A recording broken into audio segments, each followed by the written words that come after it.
इसीलिए राहुल योगी जी मुझे स्कूल का खाना पसंद नहीं है। अब देखो थोड़ी सी थाली में खिचड़ी देती थी वो मैंने खा ली, अभी मेरा आधा पेट भी नहीं भरा है। इससे तो मैं घर से लंच बॉक्स ले आया करूं तो ही बढ़िया है। योगी जी अमित शाह जी सर से कह दो कि थोड़ी सी खिचड़ी इधर को बढ़ा दें। देखो मोदी जी, एक बार में एक आदमी को एक थाली भर के ही खिचड़ी मिलती है, किसी को भी दोबारा खिचड़ी नहीं मिलती है। अब तुम थाली में से जल्दी जल्दी खाकर खिचड़ी खत्म कर देते हो तो इसमें हम क्या करें। और अगर तुम्हें खिचड़ी की जरूरत है, खिचड़ी लेना है तो अपने स्कूल के टीचर अमित शाह सर जी को बुलाओ। मैं क्यों बुलाऊं? तुम्हें खिचड़ी की जरूरत है तुम बुलाओ, मेरा तो इतनी ही खिचड़ी में काम हो गया, मेरा तो पेट भर गया। योगी जी अगर तुम्हारा पेट भर गया तो तुम्हारी थाली में तो अभी बहुत सारी खिचड़ी है, ये खिचड़ी मेरी थाली में डाल दो। अरे मोदी जी, मैंने ये कहा मेरा पेट भर चुका, अभी थोड़ी खिचड़ी और खा लूं फुल पेट भर जाएगा।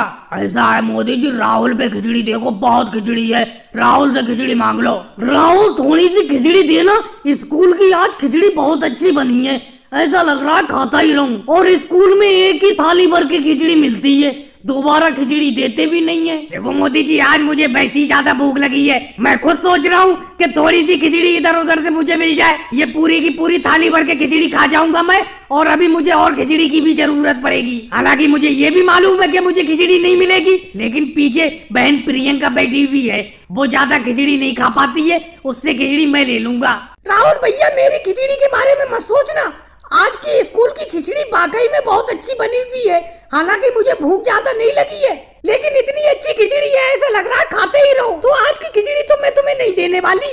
लो राहुल, तुम्हें भी आज खिचड़ी नहीं मिलेगी। तुम सोच रहे थे प्रियंका से खिचड़ी ले लोगे, लेकिन आज की खिचड़ी इतनी अच्छी बनी हुई है, प्रियंका कह रही है सारी की सारी खिचड़ी वो अकेले ही खा जाएगी। कभी कभी स्कूल में खाना बहुत ही अच्छा बन जाता है, मजा आ जाता है खा के।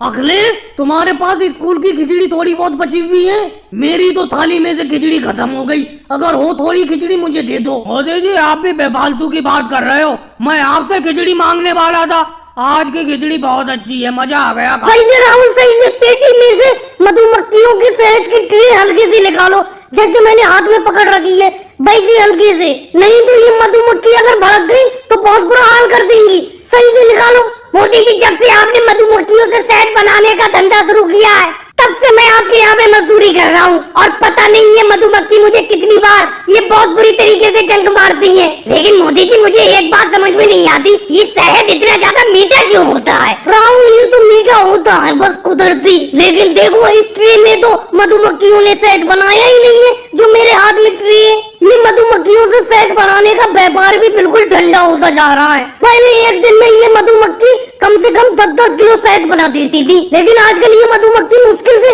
1 किलो शहद बना पाती है। मोदी जी, ये मधुमक्खी फूलों से रस चूसती है, और फूलों का भी तो सीजन चला गया, मैंने तो यही सुना है। आपके नजर में और कोई बात हो तो आप बताओ। नानू जी, आप भी बेतुकी बात करते हो, मेरी नजर में क्या बात होगी?